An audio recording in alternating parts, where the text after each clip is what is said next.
Online कक्षाओं में आपका स्वागत है। मैं रतिराम कक्कड़, व्याख्याता हिंदी। आज हम बीए द्वितीय वर्ष के प्रश्न पत्र पर चर्चा करेंगे। पद्य के क्षेत्र में द्वितीय वर्ष में हिंदी साहित्य के इतिहास के अनुसार रीतिकाल को स्थान प्राप्त हुआ है, रीतिकाल को स्थान मिला है। रीतिकाल का आरंभ कब से माना जाता है, कहाँ से वो शुरू हुआ और उसका नामकरण किस प्रकार से हुआ, उसके कौन कौन से भाग किए गए, इस पर हम विस्तार चर्चा करेंगे।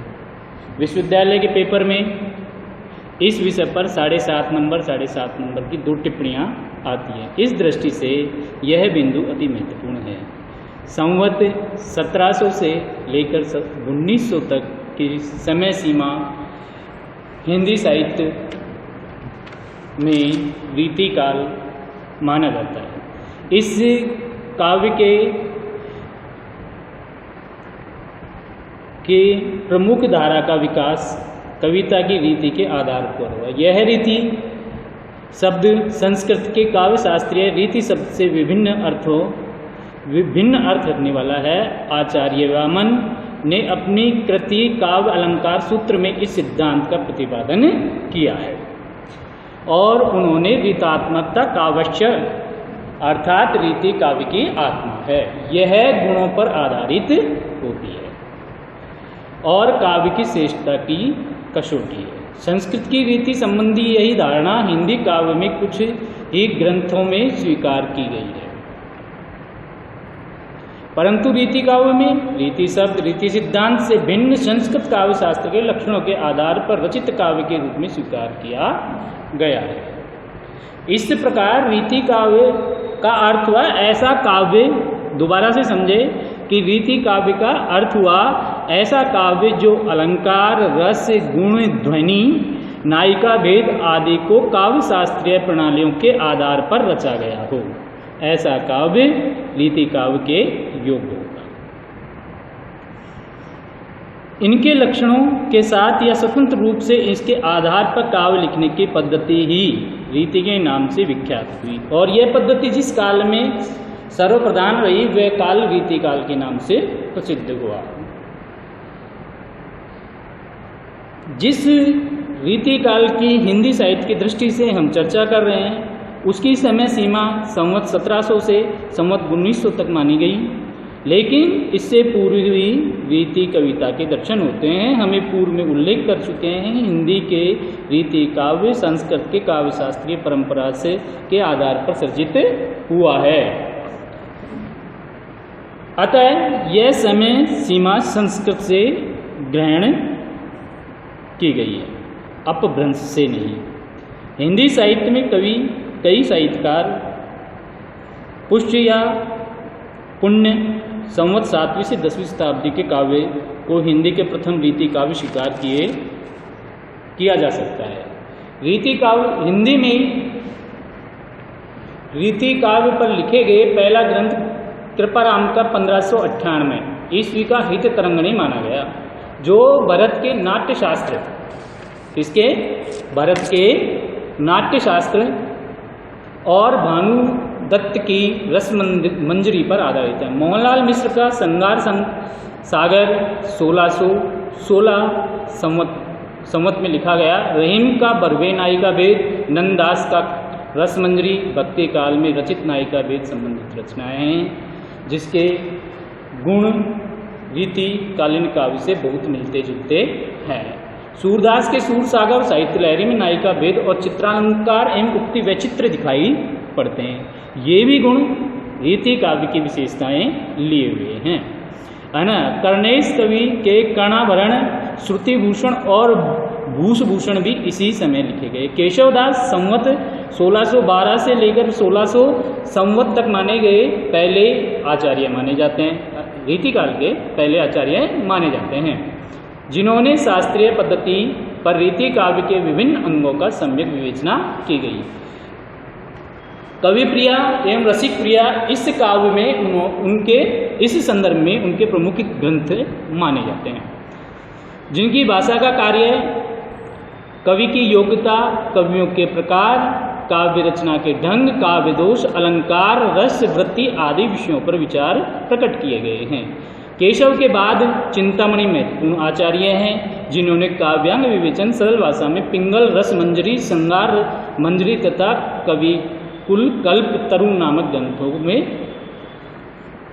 प्रस्तुत किया है। मतीराम की रचनाएं, रसराज, ललित लालाम भूषण की रचना, शिवराज भूषण कुलपति की रचना, रस रहस्य भिखारी दास के काव्य निर्णय, श्रृंगार निर्णय, दुल्हे कवि की कवि कुल कंठाभरण, पद्माकर कवि का जगत विनोद, सूरती मिश्र का काव्य सिद्धांत आदि जो रचनाएं हैं वो रीति परंपरा की उल्लेखनीय रचनाएं। इन कवियों ने काव्य के अंगों का विवेचन भी किया, उनके उल्लेख उदाहरण रचनाएं भी की। अब हम आते हैं कि रीति काल का नामकरण किस प्रकार हुआ। जैसा कि हम जानते हैं, पहले से हमें विदित है कि हिंदी साहित्य में प्रत्येक काल का नामकरण में आचार्य रामचंद्र शुक्ल की भूमिका महत्वपूर्ण रही है। इसी प्रकार रीति काल के नामकरण में भी आचार्य शुक्ल की महती भूमिका रही, और हम इसके विभिन्न जो आचार्य, विभिन्न विद्वानों ने जो रीति काल के नामकरण किए उन पर विवेचना करेंगे। ये हमारा अगला बिंदु है, ठीक है।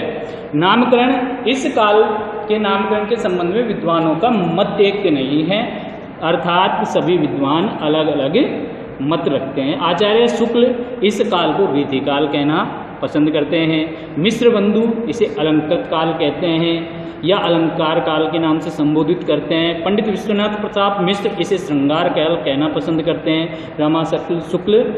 रमाशंकर शुक्ल इसे कला काल के नाम से संबोधित करते हैं। सर्वप्रथम विचार करते हैं मिश्र बंधुओं द्वारा अभिहित अलंकार काल पर। अलंकार काल से तात्पर्य ऐसे युग से लगाया जा सकता है जिसमें अलंकारों का प्राधान्य हो। जैसे कि नामकरण से स्पष्ट होता है ना, कि काव्य का मतलब युग का नाम ही अलंकार काल रखा गया, तो सीधा सा अर्थ है कि उस काल में अलंकारों की प्रधानता रही होगी। परंतु वास्तव में ऐसा नहीं है। यह सही है कि इस युग में चमत्कार प्रदर्शन की भावना रही, काव्यांग निरूपण पर जोर दिया गया, कवियों को अलंकार से मोहरा, लेकिन इस नाम को स्वीकार नहीं किया जा सकता। अर्थात आने वाले जो विद्वान थे उन्होंने इस नाम को क्या है स्वीकृति प्रदान नहीं की, है ना। रमाशंकर, इसी प्रकार से रमाशंकर शुक्ल द्वारा प्रतिपादित कलाकाल सिर्फ इस युग की कविता के शिल्प पक्ष की ओर इशारा करता है। किसकी ओर इशारा करता है? सिर्फ शिल्प पक्ष की ओर।